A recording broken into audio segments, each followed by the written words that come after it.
and welcome back to the Evolve podcast. I am Joe, and today we have a very special guest, the director of Evolve. It's about time that she came to the studio. Say hello. Hi, everybody. Introduce yourself. I'm Rachel Lord. I'm so excited to be here. This is incredible. The studio space is amazing. She's actually moving here, so that's pretty exciting as well. Yeah, start the rumor, why don't you? Yeah. She's actually moving to Nashville in a couple of months, but we'll get into that a little bit in a minute. But today we're just going to talk a little bit about Rachel. We're going to talk about why Evolve, and we're going to jump right into all of that right now. So welcome. And I just wanted to start by saying the elephant in the room is that you're my sister. And so we got to call it out for what it is, because you don't have a different last name yet, and you might never. Wow. You might always own the Lord last name, and I'd be down for that. Nice save. But she is my little sister, and so I'm in love with her and everything she does. Aww. She's extraordinarily talented individual, as a musician, as a young creative person. She's inspiring to me and hundreds of other people, not just her followers on Instagram, but all over the nation, as she's toured and moved around in both music and in other things. So she actually ran let's start right into your most recent endeavor, I guess. In your in the Fine Arts Festival. So why don't you break that down? Okay, your awards there and what you won, and just sort of give us a little bit of background, because that's kind of how Evolve began, is your experience there, right? Yeah, absolutely. So when I was 16, I went to a conference, and they were giving out awards to a bunch of teenagers that had competed in a competition called Fine Arts. And I was watching all these kids my age run down to the stage and grab these awesome trophies and walk away with the biggest smile, and their whole group of friends cheering them on. And I looked at myself the next day in the mirror, and I said, I'm gonna win that, and that's what I want to do for the next 4 years. Wow. And I did. I mean, it was pretty cool. I went on to compete in a national competition 3 or 4 years in a row, and won. Tell them what category, because it kind of blows my mind still. Well, I won on a national level in the rap solo category. The rap solo, ladies and gentlemen. And for those of you on the podcast not watching the video, she is a little white lamb from Maine. So why a rap solo, first of all, and then we're going to have you actually give us a little bit of a sample of what that sounds like. So I was, I think it was a year later after I started competing, I had tried songwriting at Fine Arts, and I tried, song covering or whatever, and just jumped around a couple different musical categories. And then I was sitting in the back of my grandma's van, and I really felt like this idea just hit me in the head. Like, I can't explain it. It came out of absolutely nowhere. And it was just this question: what if I did rap solo this year? And up until this point, I had never really done a rap. No, I have a question. Yeah. Was it because the only people in New England who were going for that category were awkward white males? There was no one going in that category in New England. Okay, so was that why you were like, I might win this category? Because nobody's in. Okay. Yeah. So a Fine Arts coach, if you will, came up to me at one time, and she said, listen, I've been watching Fine Arts for years. This is what you need to do. You need to pick a category that there are only like 4 entries in. And so I looked at all the popular ones were like female vocal solo, or instrumentation, or drama. Mm-hmm. And so I looked at the really, really small ones, and I looked at poetry, and I looked at rap solo, and I went, I'm going to try these 2. And I just hit it off with rap solo. I took my ukulele in and rapped in front of 3 people and maybe 20 onlookers. And I heard one of the guys who was just in the back, and he shouted, "Is she in the wrong room?" And I was like, probably. But I went on to win that year, and the next year as well. And nationally. Yeah. So it both was scary, the local chapter of the Fine Arts in New England. Yeah. And then you got the invitation to go to nationals, which is in Anaheim, California. Right. The second year. The first year is in Okay. Louisville. Okay. Yeah. Yeah. And It was then- crazy. And you won both of those on the national level against arguably probably hundreds of different. Yeah. Yeah. What was that like? I couldn't believe it. First of all, I think the first year I won, I sat there, my name came up on the screen, and they shouted it into the stadium, and you know everyone around me. Thousands of people. Yeah, everyone around me is cheering, and people who've never heard of me are cheering for some reason, and and I'm just sitting there like, oh, okay, so that happens, and then I remember what I'd said to myself like 3 years earlier, and I went, I did it. You know, I actually said I was gonna do it, and I set out and I worked hard. Yeah. And I mean, a lot of it was honestly just, I think, well, it was supposed to have been, but you know, a lot of it was also hard work. So the next year I tried out, there was this ominous weight on me, like, can I do it again? Yeah. And it was a pressure that remember that. ate away at me. Yeah. I think the day after I came back from the festival, it just like tore me up for a year. Yeah. And I spent an entire year Because writing. you thought it was maybe you got lucky. Yeah, exactly. I was like, this no way I did that on my own. I was like, no way I can do this again. The stakes were higher and people were better. And Yeah. you know, and again, I was the only one in New England. But as soon as we went to nationals, I knew I'd go. And as soon as we went to nationals, You were there competing against a whole nother level. for sure. Yeah, people from California, people from Detroit, people from, you know, arguably who have been doing this since they were like 4. You know, who grew up and it was a part of them and a Yeah. part of their friends and their culture. And here I am. And my closest Yeah. friend didn't even know what rap was. So For sure. Okay, so we got to get a sample of what it looks like for you to rap on the spot. okay. So this is one I'm still working on, but I'll just give it a shot. Okay. I had this dream that I would find myself and feel some peace. I had this fantasy that I would write songs for lost souls to sing. I had the time, and that was my big excuse before, but I was lying. I just don't have the fire anymore, so here I am at the viewing, at the funeral. This is the end. You know, I thought it'd be emotional, but the fire is gone, and so are the doubts I wrestled every day, and I'm relieved that I don't have to stare it in the face. So yeah. Yo! That's amazing. And that was one you wrote. Yeah. When did you write it? A couple months ago. So you're just like working on it still. Still working on it. Yeah. So I'm if stuck- you're a producer out there looking to sign somebody, Aw. and she's very expensive, but Oh yeah, I'll take that. Yeah. I'm expensive. that's awesome. Thank you. I love that. I love listening to you rap because I think that it's not just a normal, like, yo, get the cars, yo. Like, it's not like the normal narrative. It's a real deep thinking kind of narrative that you're walking us through. So that's one of the reasons I really love. Like, I've actually cried listening to one of your raps before, just because it's so emotional and it's so deep, and it's like a story that you're really telling.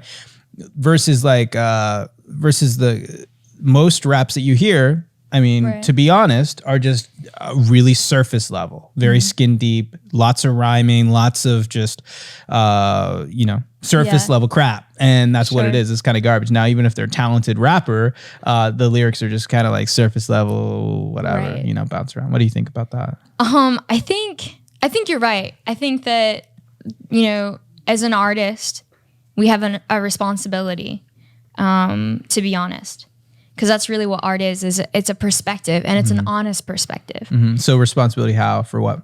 to say things that scare us as artists, you know, because when we say things that are honestly and scary about ourselves or about the world that we see in our perspective, it allows other people to not feel alone in their perspective. Yeah. And so that's almost like a burden that I carry when I write.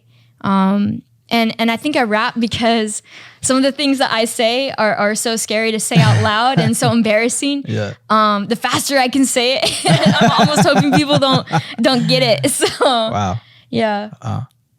So I love that, having a responsibility to say it as an artist, Yeah. to Yeah. challenge the status quo. Right. To speak out for injustice, you know, Yeah. and to be honest with the monsters in ourselves, To you know? be vulnerable. Yeah, Like, be I love vulnerable. that. Exactly. Yeah. I love that.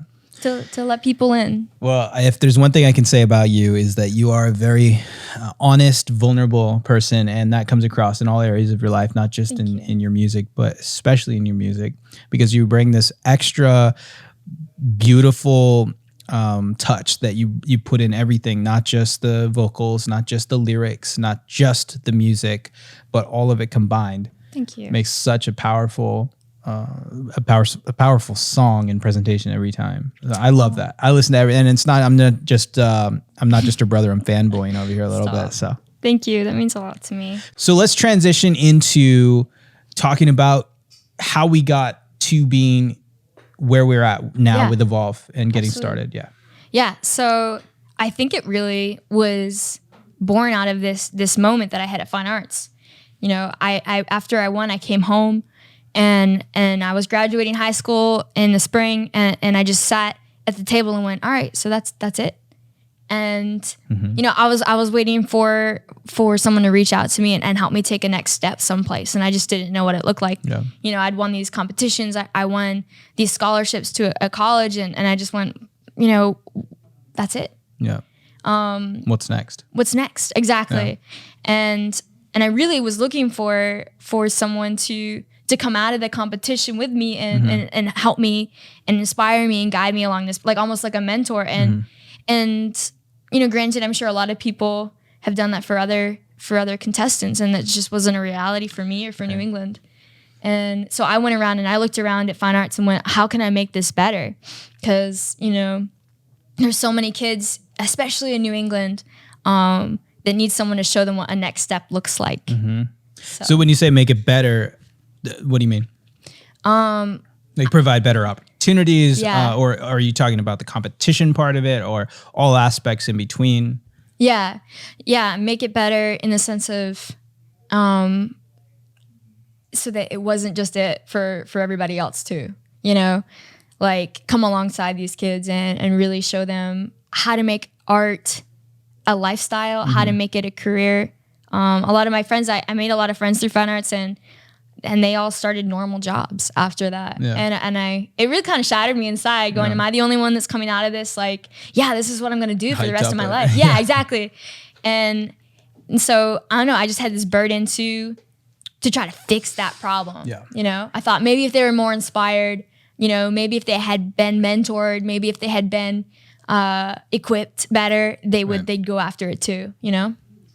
So then you talked to me about it one time, about having a passion to work with young creatives and to coach them, to help them even potentially prepare for that particular festival or conference. But more broadly speaking, you loved working with young musicians, and so walk me through maybe if you remember that conversation and your dream to create something like this. Yeah. So I think I actually called you and was like, hey, what if I started a group that kids could come and inspire each other, you know, where they could share their work and they could equip each other and support each other, and where they don't feel alone in their art, because being an artist is kind of a lonely venture. Right. And I think you were like, yeah, like let's do it. And I don't know if you remember my reaction, but I think all I remember is just, really?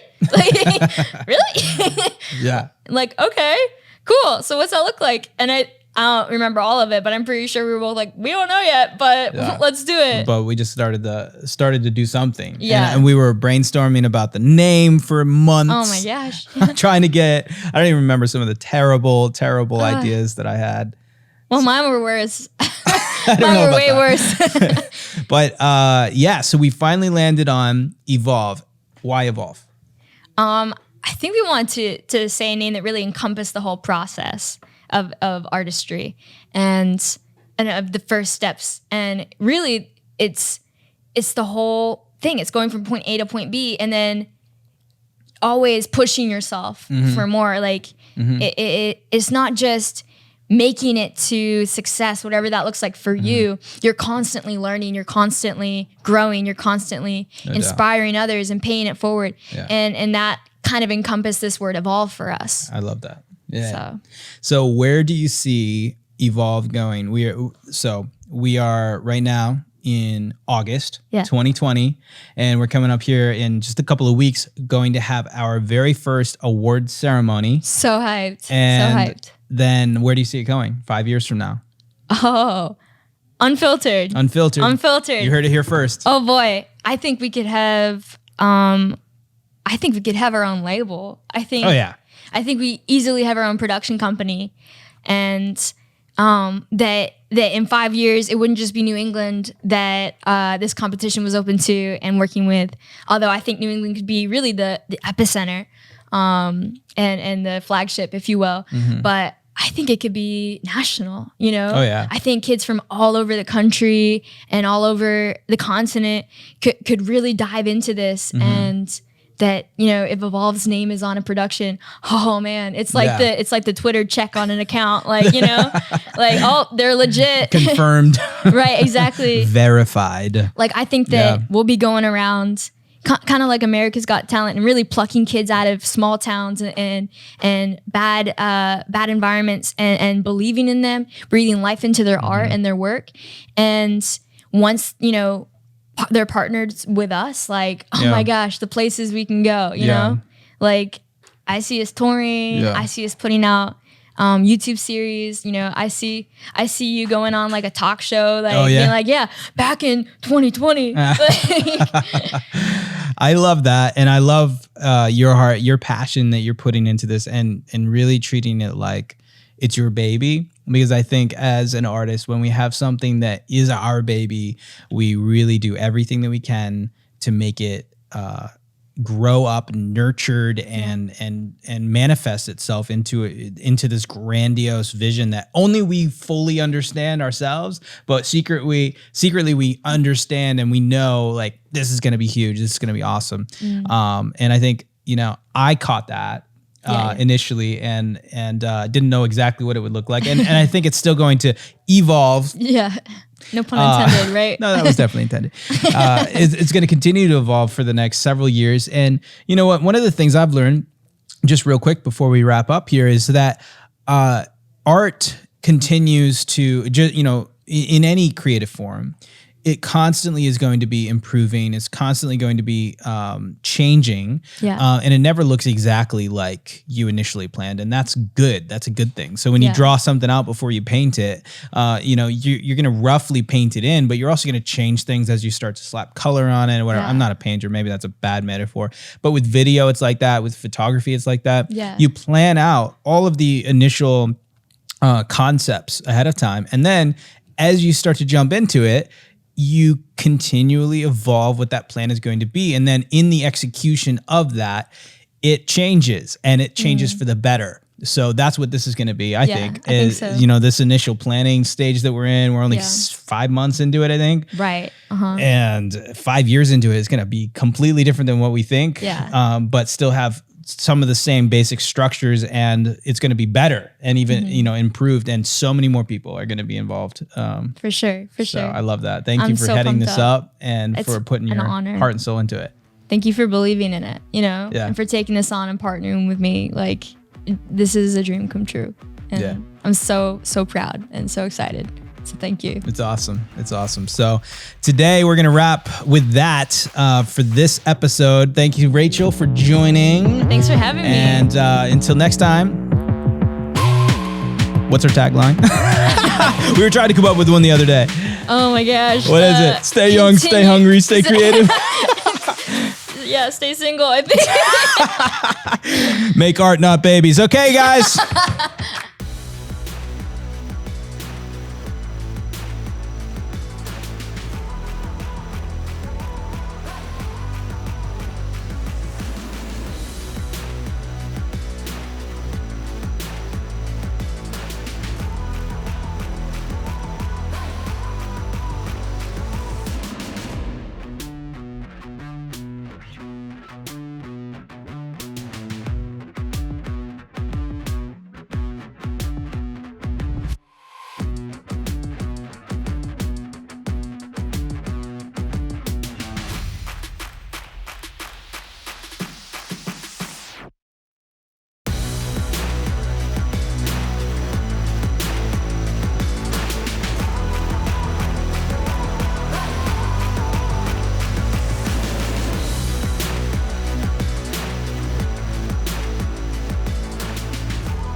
Bye.